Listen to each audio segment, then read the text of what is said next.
Welcome to the First Gem Co podcast. First episode. First season. First episode? Well, all the other episodes, I was saying like, welcome to the first, third, second. So, just know. welcome to the First Gen podcast. I'm Noelia, I'm Fatima. I'm Emily. and We're just gonna chat. we're just gonna chat Yeah. about stuff. Yeah. But like first, we want to introduce ourselves a little bit more. So, Fatima, like, All right. what's up with you? Where you from? What's your deal? All right. So my name is Fatima. I'm from Jalisco. From Guadalajara. I was born there, and then I came here when I was really young, like a year old. So I'm basically more from here than from over there. But it's okay. I still rep. I dance folklorico, and then like I sing low key. Low key. We're like high key. Like, not even that serious. All the it's keys. Just like whatever. But yeah, and I'm at community college right now. And yeah, that's pretty much it. I work, and my job's cool. Even though I don't like working, but you gotta do what you gotta do. Make the bills, But yeah, go ahead, Noelia. Oh, I'm Noelia. I was born in Palo Alto, California, Stanford baby. Woo. I moved to Apatingan, Michoacan when I was like 6 months because my mom missed it and she wanted to finish her teaching stuff. When I was 6, we moved back to Redwood City, California, and then ever since then, I've been here.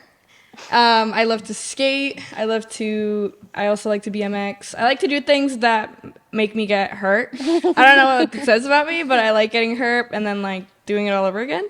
I'm a Virgo sun. A Virgo. Nah, I'm kidding.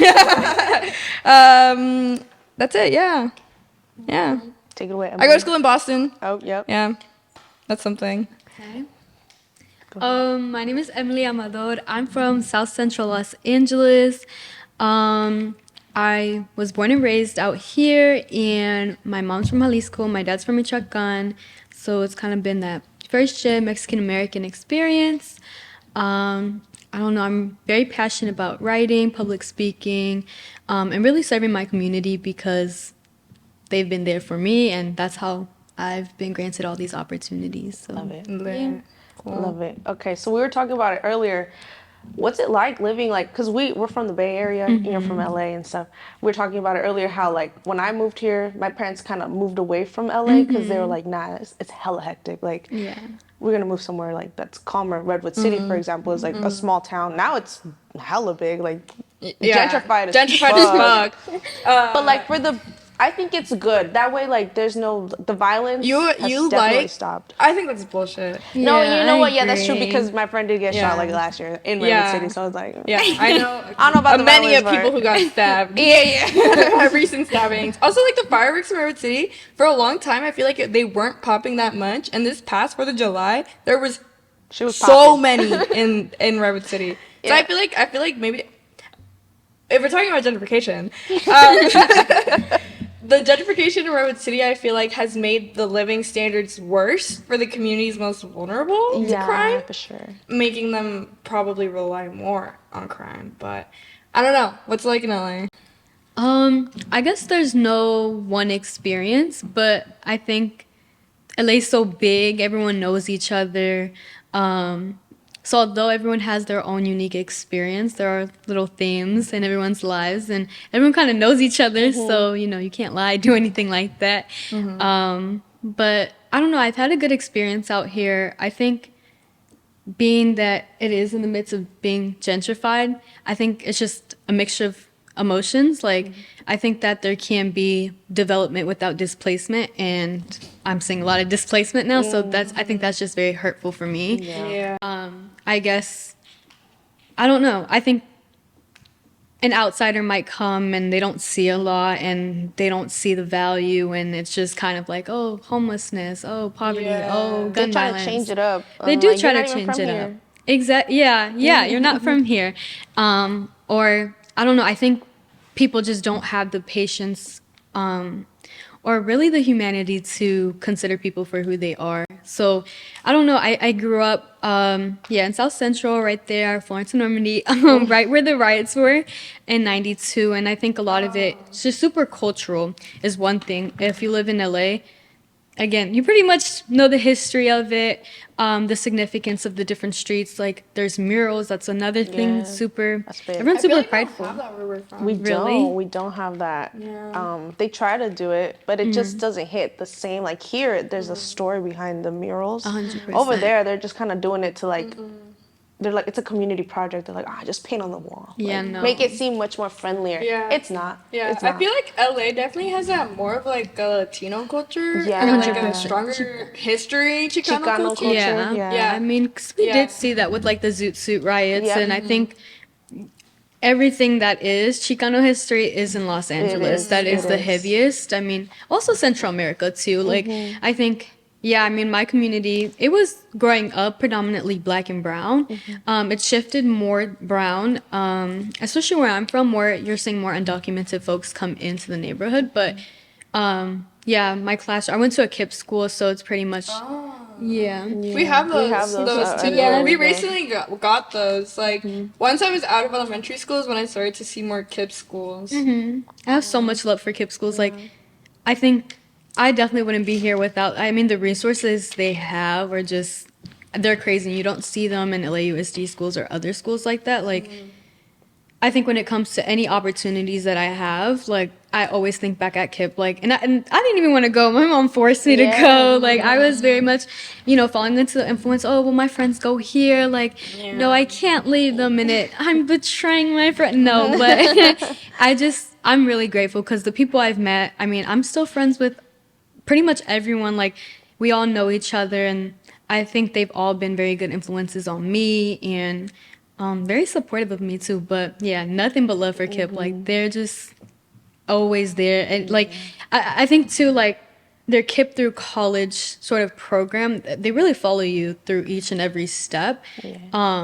And when we're speaking in terms of like gentrification, a lot of people they don't have that to look at the problem as it is. It's kind of like, oh, let's do this quick solution.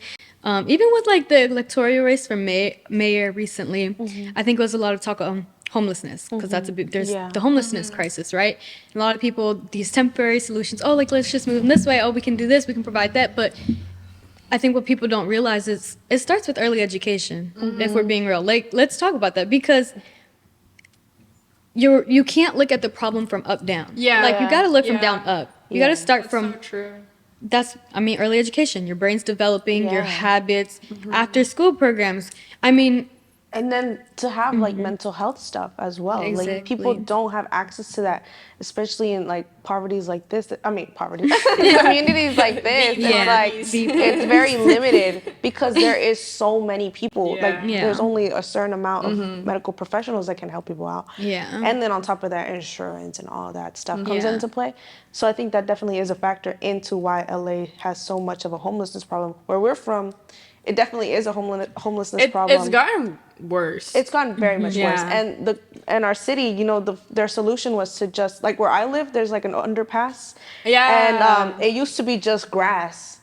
And, Yeah. And on like what's it called, going down Woodside, and On then El going on El Camino. Dude, do you live on Redwood? Yeah, I live by Target. So I live by there too. let me find out you're my they put neighbor. hella rocks. They put hella rocks. Yeah, they put hella rocks So that it nobody it would was stay all, there. Like, Yeah. it was a Oh, wow. homeless encampment like at one Yeah. point. And so what the city did, they just put like big hella ass boulders rocks. Yeah. instead of finding a solution Kind for of like them. like anti-homeless architecture. Yeah. 100%. I saw them a lot here on the windows. Just like the benches. spikes. The little Yeah, there's spikes, spikes, and on the yeah. benches they'll have dividers on them. shit's dope, 100%. Yeah. It's crazy. Like, When we were walking last night, we went under an underpass, like a tunnel, and it was crazy, like the amount of trash and like it just Yeah. smelled bad. Like we saw like doo-doo on the walls. Yeah. Like somebody doo-dooed on the wall and just left it there. Yeah. And then so we were playing the game. We're like, is it dog or human? Yeah. Like we were just like, I don't know, because it's a severe case. It's it like is, yeah.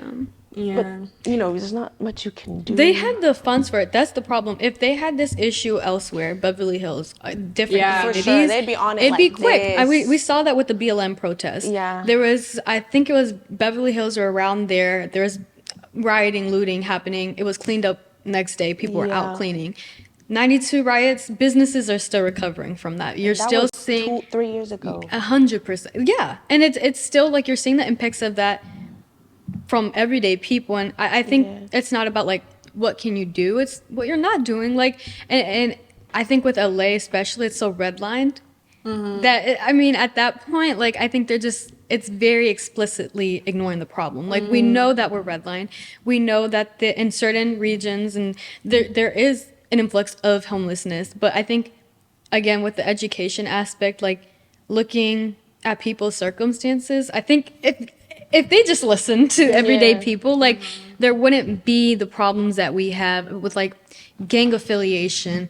If we had careful attention to, for example, like after school programs, I love the idea of that. Like you get your work done, you get food, and a lot of people that's their only meal, and it's after school care. A lot of students like they don't have their parents there, I can't pick them remember up. eating raw potatoes one time No.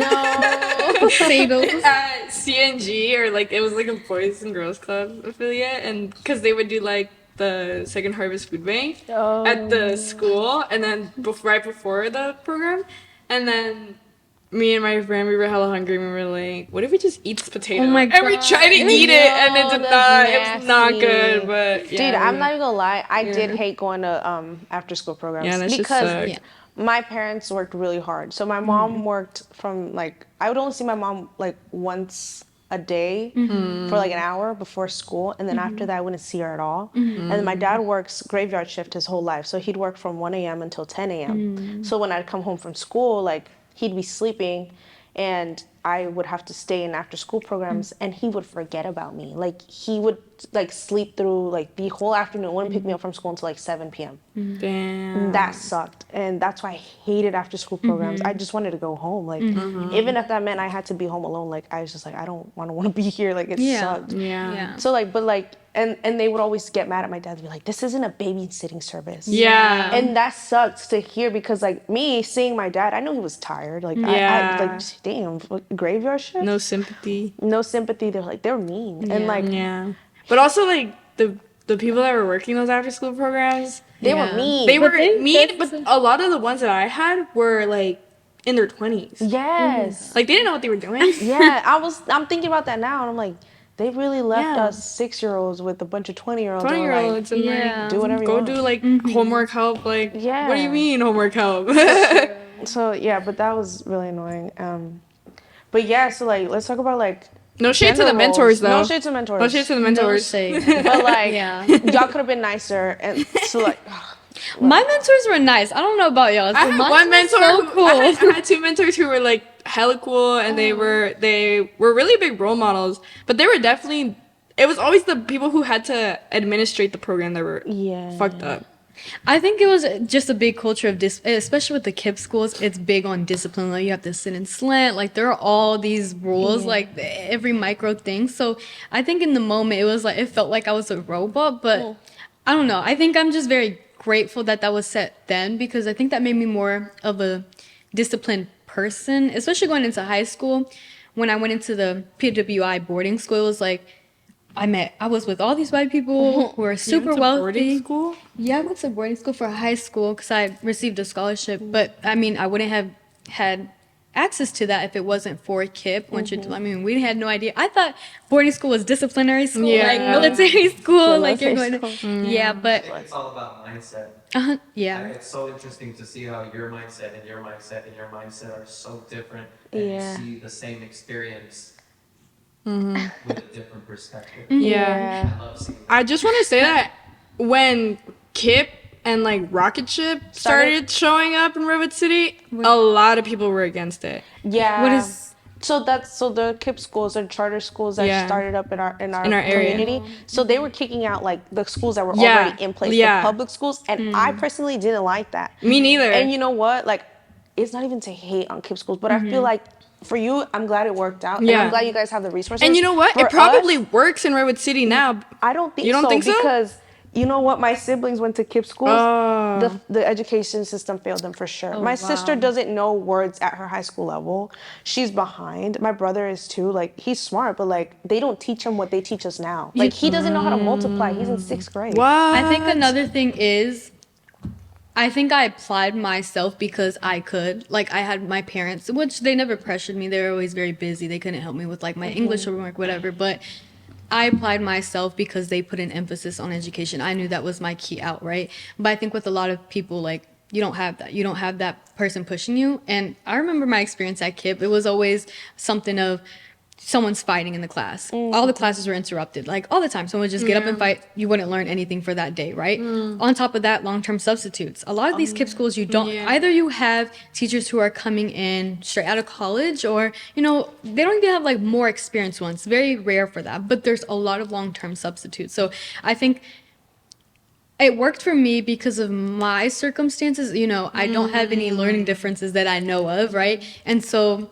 I've been able to manage myself and be independent because of the values instilled in me. But I know a lot of students, you know, they don't have both parents to push them, or they don't have, their parents don't trust them, or, you know, they have other family responsibilities. They have to work a job, you know, but I could really invest myself in my education and, you know. So what it seems that the success story was your support system. Absolutely. Not necessarily Yes. KIPP schools Yes. themselves. Yes. Because for us, I just keep hearing parents hating on KIPP, hating Yeah. on Rocket Ship, all this stuff. Like, why can't they just fund the Redwood City School District? Like, Yeah. how does the school district not have money?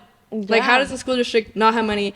And they're paying the Redwood City cops $200K a year. Yeah. To do what? They do Nothing. Well, stop Reactionary. fireworks, I guess. Yeah. Real quick, don't hold on to the mic. Oh, yeah. Even if he touches a little bit, you can hear it.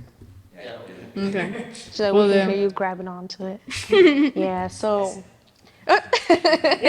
Oh, we can talk about gender Alright, let's move roles. on from Kip, because Yeah. Okay. What you said before we Talk kept about talking gender roles and like in the Oh. like communities, Latinas. Like, Yeah. what's it like being a Latina in like 2023? Like, especially a Gen Z Latina. I know y'all hating over here, but like, what's it like? What do you think like our impact is for our future? Like, because we were talking about serving our men, like the machismo thing in our Yeah. community. Yeah. Me personally, I remember I would get in fights with my ex-boyfriend. His mom would be like, "Oh, like, ¿por qué no le sirves?" Or like, "Why wouldn't you like do his laundry?" And I'm like, he got 2 hands. He's good. Like, he can do it himself." And then like my mom too. Like, he would come to the house, and he'd be like, "Sírvele de comer," and I'd be like, "No," cause that's just their like that's the way of doing things, and I'm like, nah, like he can Yeah. do it himself. Yeah. And the thing is, like, he would come to my house, and then like he'd use a plate, and he'd just leave it there. I was like, if you don't get your ass up and put that in the sink, like, you got me messed up. I'm not picking up after you. I'm not your mom. Yeah. And I think I have that mentality because I raised my siblings. My mom worked, my dad slept, and he worked. So I had that kind of, not a burden because I love my siblings, but like my sister says, she's like, "You're like my second mom." Like, It's not a burden, but it was a responsibility they responsibility shouldn't have placed put you on you on. that you should not have I- had. I missed because out a I had lot, the yeah. same situation. My mom used to work every night from like 5 to like 12 cleaning like labs. Yeah. And it was just me and my sister all of high school. Like, I couldn't really go out. I couldn't really see my friends after school because I had to go take care of my sister. So like, yeah, I got you on that. But in terms of the machismo, I mean, I'm gay, so I get to avoid that for the most part. Yeah, no. Thankfully, but yeah. I for sure resented my parents for a Yeah. bit when they, like, especially in high school, like, I see, because my cousin and I are the same age, and he got to go out all the time. He has more siblings than I do, and he got to go out, and then they would leave me sometimes with them, be like, "Oh, can you watch your cousins?" And I'm like, because you were a because woman. I'm a woman, and I'm like, dude, no, like, I want to go out too. I want to have friends, and they'd be like, no, you're a girl, you can't go out late, and I'm like, why? Even to this day, I'm 22 years old. They're like, I want you home at 12:30. Exactly, but if it was a guy, But like, if it was a guy, they'd be like, yeah, whatever, girl, just be like, safe. Just be safe. Don't drink and drive. yeah, don't drink and drive. But me, if I come home a little bit tipsy, they're like, you're not going out. Yeah. I'm like, why? Why can't I have the same experience as my guy cousin? Like, that's annoying. I think that's so annoying, and Yeah. like I for sure like resent them sometimes for that. Yeah. I don't know. I feel like I think less about being a woman than I do my race or ethnicity. Like, I think that's kind of like an afterthought for me, like being a Being a woman. woman? I think my race has had more to do with my experiences in life. I think, especially going away for high school, like, that was the only thing I felt people saw me As as. Latina. It wasn't even me being a woman. And I rarely even think about that.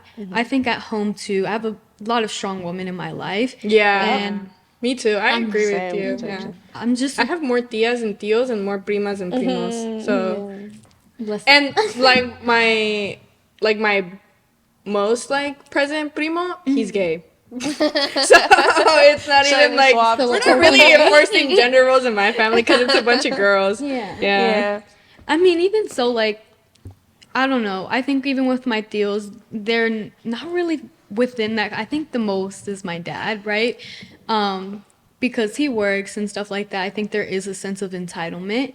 But I think as we were talking before, like, he does work all day, and so I think that's just kind of like a moral dilemma. But my mom's she's very strong. Like, she's the strongest person I know, and my grandma too. I think their experiences, like, my mom has crazy stories. I mean, the reason they had to leave Jalisco was because her father tried to kill them all, and they had to leave. And even my grandma, she All just of them? my mom and her brother and my like he Do dug you like know a what hole on happened the to him? Oh wait, tell me he that. Say that. pissed I think he died, but they don't know what happened because they weren't really close after. But apparently, my mom was saying that, he was digging a hole one day and he had them right there. He was like, "Do you know what this is? Like, this is type Wanna of thing." shove 'em in there? And from that moment on, my grandma found out and she got them away. Yeah, so they left, and honestly, I think that story in itself, that resilience, like, to just up and leave, I think, and it's not strictly with women, but I think it's harder with women in the culture because we're sort of just expected to be complacent with our circumstances, adjust. And it's sometimes that's not the case. I mean, in that case, you can't How do you adjust adjust to that? Dude, Yeah. it's like it's life or death. It and is it's life or death. and I don't want to die. It is life or death. Yeah, the only adjustment is dying. Exactly. In that Okay. case. Yeah. And even with my dad too, like, I think he treats me and my sisters very equally to my brothers. I mean, there is the thing of like going out and things like that, and that's something, I mean, I understand partially, but it always is like, okay, Yeah. but I am grateful for how they raised me. I like very much inside, but I couldn't really get into trouble like that, I Yeah. guess. But I mean, there is that here and there. But my brothers, like, they were never like that. If anything, they took care of my sisters and I. Then all the time, they would make sure that we ate. If we ever needed anything, like, they were always there. Like, my brothers were never the type to disrespect us. Like, they would never call me any type of name, Your disrespect brothers me are ever. older? Yeah. Oh, well, I have 2 older brothers and then 1 younger brother, and then I have 1 older sister and 2 younger sisters. Wow. I'm in the middle. But they would never disrespect me. So I would say, like, I definitely see it. I think it's more like systematic into the family, the way the family moves, who's expected to do what. But I think with my whole schooling experience, I always think of myself like my identity first is being a Chicana, like Mexican American first generation. I hardly ever think about being a woman. Yeah. I agree. High key. Like, Yeah, and I think with like white women, that's all they think about. Being a woman. Being a It's like- woman. Because yeah. there's they're not oppressed. Like No, the there's system, something- The system Well, works for them, and But like, there's something about them that they want to be oppressed. Yes. And that's a big issue. A lot of people, I don't know what it is. It has to be like phenomena or something, but I think there's a lot of like victim mentality that's Yeah. happening where people just, I don't, and it's very disgusting too because Okay, I kind of agree, but I do think that feminism was important because Yeah. back in the 50s, it was get your ass in the kitchen, cook, Right. raise the kids. Yeah. But now we're past that. But I it feel was like. only for white women. I think Yeah. feminism then it only worked to serve white women. Yeah. So then should there be a different sort of feminism There's for the like womanist. for us? Yeah, there's the womanists because white women stopped once they received their rights and those privileges, but they didn't seem to care that About any people other of race. color. Yeah, yeah, at that's all. true. And so, I mean, I don't hold resentment. Do your thing, right? But Yeah. we have to really recognize that because, I mean, who do we see the most? I mean, the people who are not actually there to support us. A lot of the times, it is white women, and those are the people who they claim to be, allies. They give themselves that title Yeah. instead of earning it. They just, it's a lot Just of like assume that we're How do all in it how do you together. earn the title of an ally then? a lot of people say like, well, you don't call yourself an ally, Yeah, you know? just like if Yeah. we fuck with you, we fuck with you. Like Yeah.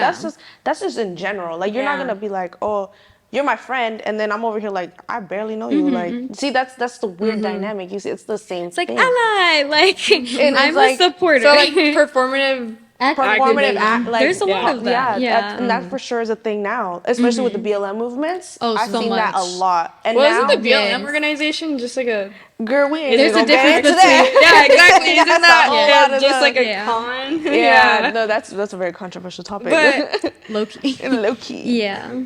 Let's not No, get yeah. canceled. But But like there's a lot of performative You can edit it. activism. yeah, I saw that a lot in my school. Like, I think given that, honestly, when everyone's true colors came out during the college admission cycle, because that's when people were trying to make clubs, and you know what? It was just very. That's so true. so I made a club. disheartening. I made a club. The made- journalism club. But let me tell you, it's like they'll go on. There's like. I'm not gonna name them, but there's like different organizations that are like for refugees, right? And you just do a fundraiser and they supposedly get the money, right? But you only want to do this when it's convenient for you, right? And then, here goes me. I'm volunteering, I'm taking my time, waking up early on my Saturdays to do what I want to do. That makes me happy and makes me feel fulfilled, right? But you don't have time for that. But you have time for that your senior year, right? When it's convenient for yeah. you. But there's a lot of people just so that they can win points from other people of color, or from Yeah. people of color. But Yeah. one thing about them is they're too afraid to talk to administration. Like, we had the speaker come in. It was supposed to be, good day of action. The theme was like diversity, and like it was supposed to be very positive, enriching for the community. It's PWI, right? She comes in talking about, George Floyd, he wasn't murdered. It was like all this, she was skewing everything, right? He wasn't murdered? Yeah.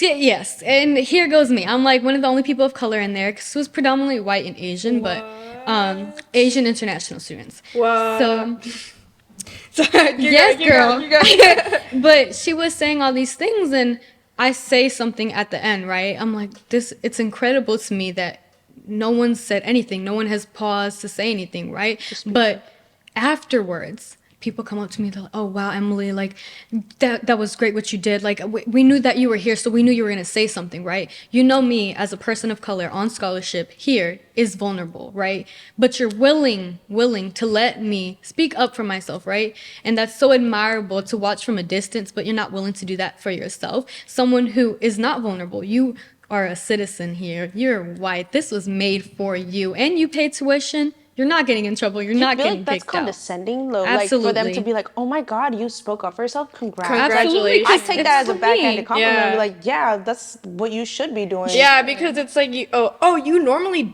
wouldn't say anything, but congratulations for getting up Yeah, the courage. I'll be like, okay. yeah, Like, just because you're brown. It's Yeah. like the two tokens, like, oh, here's Yeah. my brown friend. And oh, I always for felt speaking like up, that. The like- token brown person. Yeah. Oh, Yeah. yes, that was me, high school. Like, I always felt like people were just trying to, and it was just like, I gave a speech at the end and was talking about my experiences, like, all of that. And afterwards, like, even with the college application process, when I was writing all the essays, it felt like so many big chunks were being taken out of me. And at the end, it didn't even feel rewarding because you get a decision, accepted, denied. Even if you get accepted, you don't feel good because That- you invested so much. Because okay, you really put yourself out there, and like you give your experience, and then when you don't get accepted, like it's like you put Fire. your experiences out there on paper, and then you don't get accepted, and you're like, damn, like you feel like, was my story not good enough? Like, was my experience not good enough for them to accept me? Like, I definitely felt that, like, in the college process. I was just like, "Damn, I thought I was ready for y'all, but I mean, I Yeah. guess y'all don't like me that much." Like, Right. you know, Yeah. and it kind of sucks because it's like yeah. it kind of feels like all your efforts, what you lived through is like not valid. Invalid, right. Yeah, and that sucked.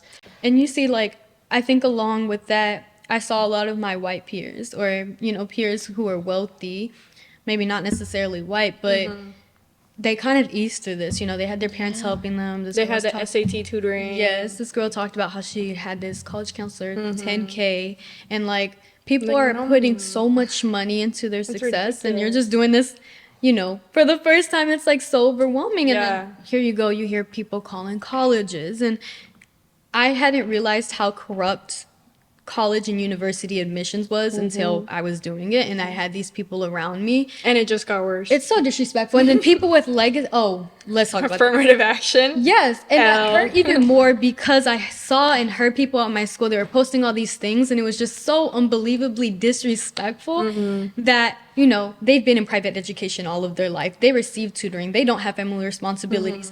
They don't even have to have clubs. They don't have to do anything. All they have to do is worry about academics. Listen, academics, getting all A's, that's easy. If you have tutoring, if you have all of that, academics, You're set for life. that's the easy part.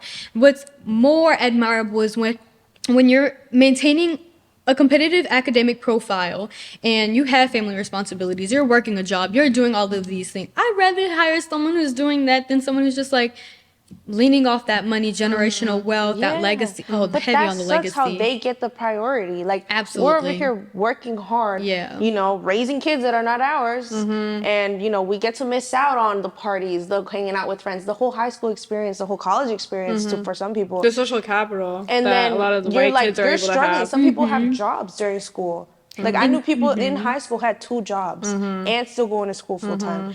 And it's like, but then there's the little like rich kids who are like, Let me Or not call even, Harvard. like- let me just call Also, like, Harvard and let me considering, just pay like, for especially whatever. growing up in the Bay, you don't have privacy to do other things. Like, I No. grew up, my family grew up all my life in a 1-bedroom apartment, 4 of us. That's another factor, like, you can't focus on your schoolwork. Like, your parents are always there. Like, that's a burden on you. I had a girl complain to me, and she was rich, whatever.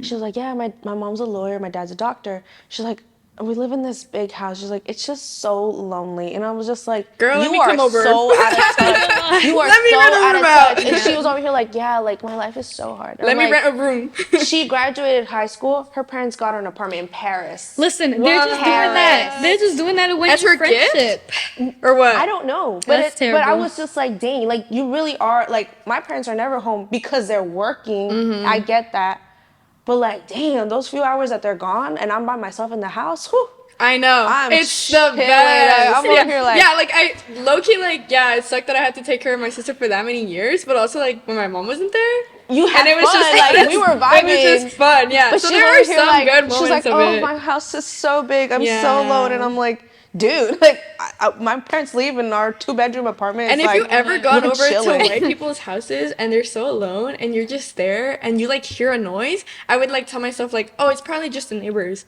because that's how it would be at the apartments. But then I'm like, wait, there's no one here. Yeah. What was that? Like, how do you me live out. in here? It's like they live in like the insidious houses. Yeah. Like, that's why I'm so glad I kind of don't live in one of those houses, because if a ghost were to haunt me, like there's Oh way my too many. God. There's way too many hallways for it to spook Yeah, me. dude, And okay, in my yeah. apartment, it won't do that. Fuck, I'm We sorry. did live in a house. won't We do did live that. in a house at one point when I was in high school.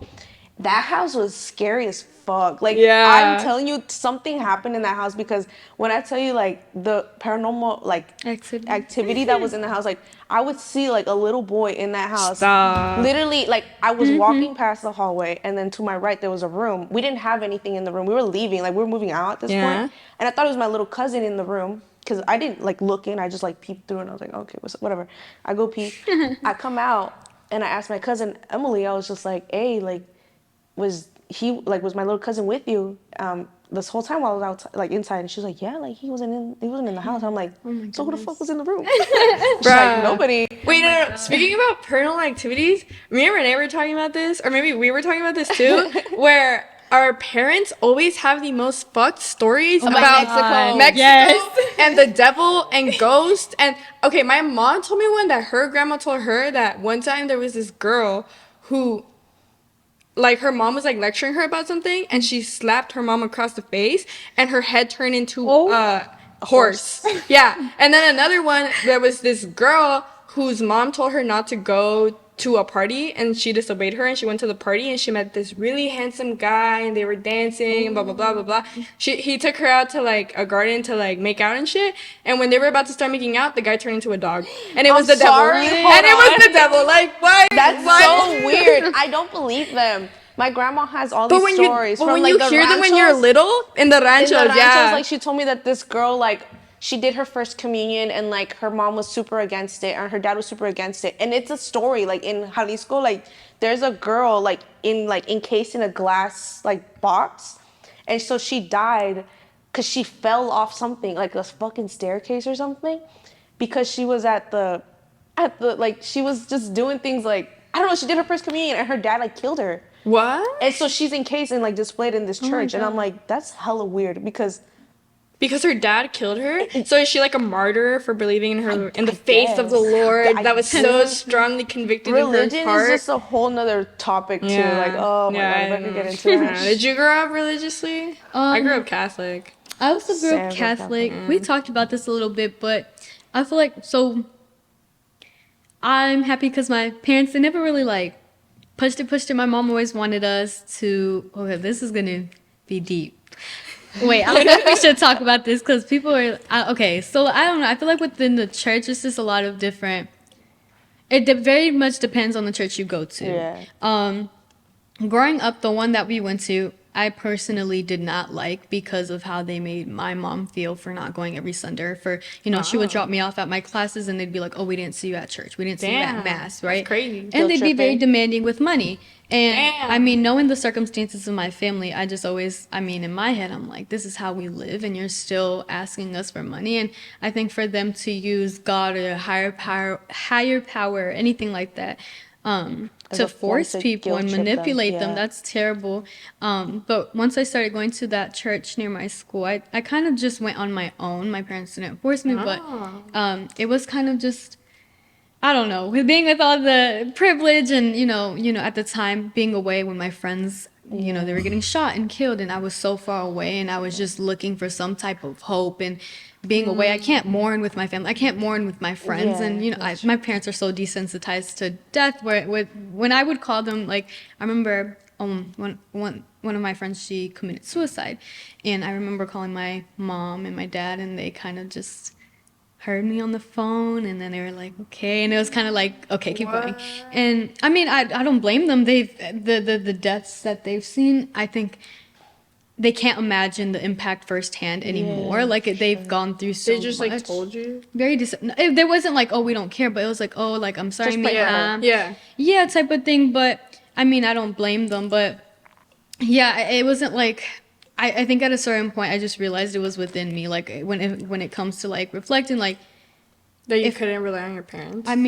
I certainly could. I was just so far away. I couldn't Yeah. rely on my peers because anytime it was always like, oh my gosh, your friend died. Oh my gosh, I'm so sorry. Like, oh my God, oh Yeah, my I hate God. that. I Is hate that where that you too. live? Like, That's oh my something God. that I also experienced in college because I go to Northeastern in Boston, and a lot of those kids are from like rich prep schools, and the median income there is like 120K or something. So everyone's pretty much, most of the people there are well off, and like less than 20% of people are, or like no, less than 6% of people are in the bottom 20% of the socioeconomic scale. So one time I was talking to somebody and telling them like, yeah, like when my friend went to rehab, and she was like, your friend went to rehab?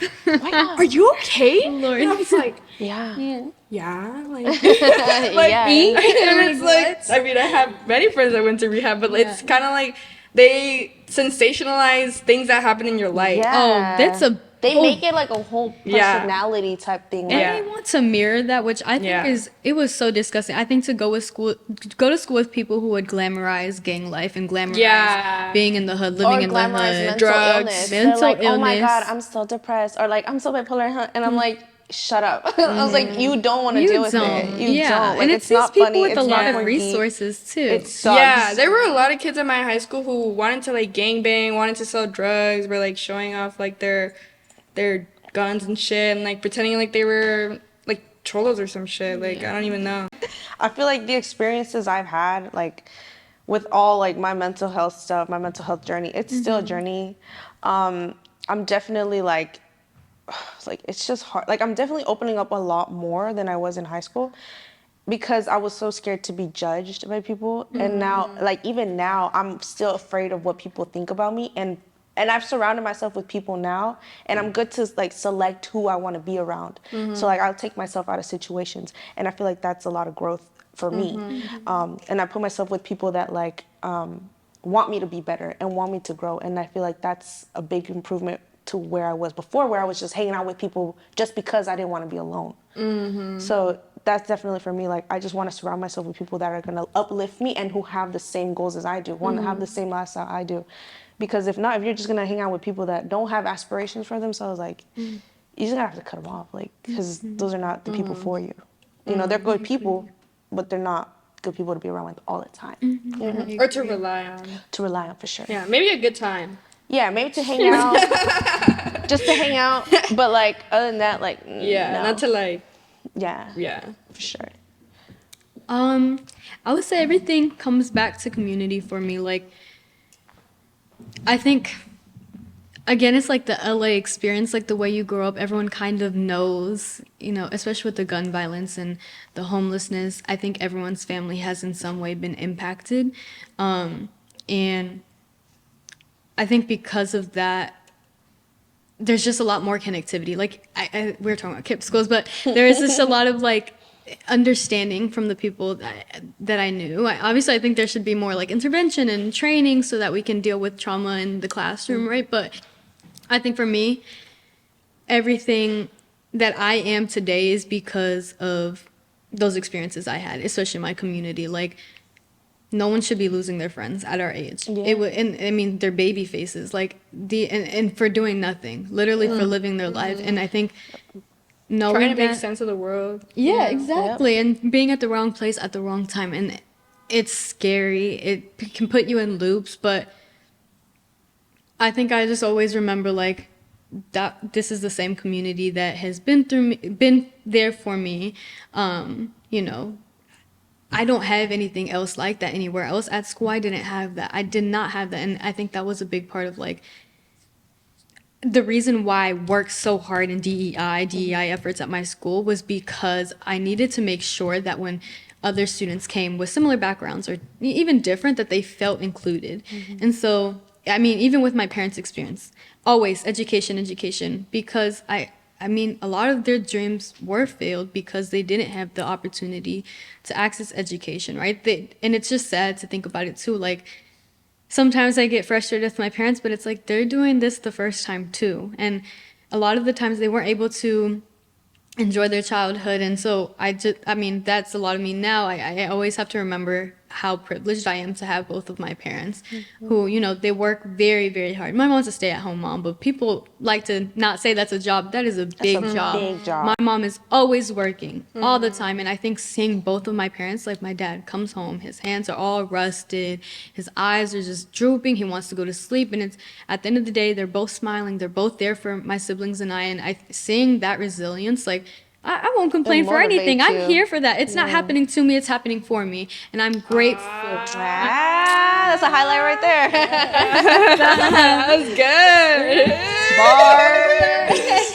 good. No, She got bars. poetry. Yes. Snaps, snaps. No, yeah, but it's all for them, honestly. Like, I don't even know how to, like, emphasize how much everything I do is because it's for me, yeah, but it's because of what my parents have raised me. It's because of the community members, all the people who have died for me to be here, my ancestors, and all the senseless killings, these people who had to leave their kids, baby faces again. It's crazy. And the fact that I'm so blessed to be here today, I have a voice, I'm documented, I can go to a protest, I don't have to worry about certain things. And, you know, not to take away, you know, I'm still vulnerable. I'm a person of color, right? I'm a woman of color, but I'm in a position where I can speak and a lot of people don't. And Yeah. I think that's what I will continue doing. Sure. Cool. My experiences have taught me that the world is big. The world sucks. the world is hard, life is unfair. But ultimately, it's about how I respond to it and whether or not I decide to participate in the society that we have created. Because I get very angry about things that happen. I respond very emotionally to almost all stimuli. And I don't know, I talk a lot of shit too. And sometimes it's sometimes, you know, it feels good, but other times it's like I'm not doing shit with this.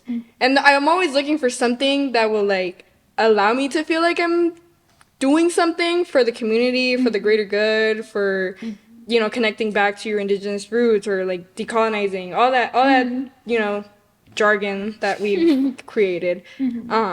But what my experiences have taught me is that ultimately it's up to me if I want to keep having these conversations, having these goals, these wishes for, you know, to uplift our community. Because, you know, but people always say like si los mexicanos quisieran conquistarían el mundo, Easy, yeah. you know? And it's like, well, we don't have the resources. We don't know how to do that. We don't Be our know. own kind. Yeah. We be dragging ourselves down. We be dragging ourselves down. We be like Wakanda Forever. We be fighting other minorities. I disagreed with that movie, but that's We a be different. hating our own kind for Yeah, real. we be hating our own kind. We be hating the kind that gets equally oppressed. And we Yeah. don't unite to see who our real oppressors are. Yeah. And that's something that I really hate, and I wish I could communicate to everyone. But, you know, people are too stubborn. People are too into their ideologies. People don't care. Life is hard enough to be caring about wanting to better themselves. They're too worried about paying their bills. They're too worried about getting to work. They're too worried about everything that modern society has created for us, whether for good or for bad. That's for y'all to decide. But I've decided for me that eventually maybe I'll just disappear into the forest. Yeah, I feel that. But in the meantime, I am very grateful to have the opportunities to like talk to people like you guys Yeah. who have goals, wishes, ideas, because that's what life's about. Yeah. So All right, guys. Well, that's a wrap. That was a good chat. that was a good chat. We Yeah. could have gone a lot longer, but our time was cut short. our time was cut short by our producer over here, Mr. Ryan Seacrest. Mr. Stop. Ya cállense. Cut the cameras. Honestly, that was probably one of the best ones I've seen so far. I love it.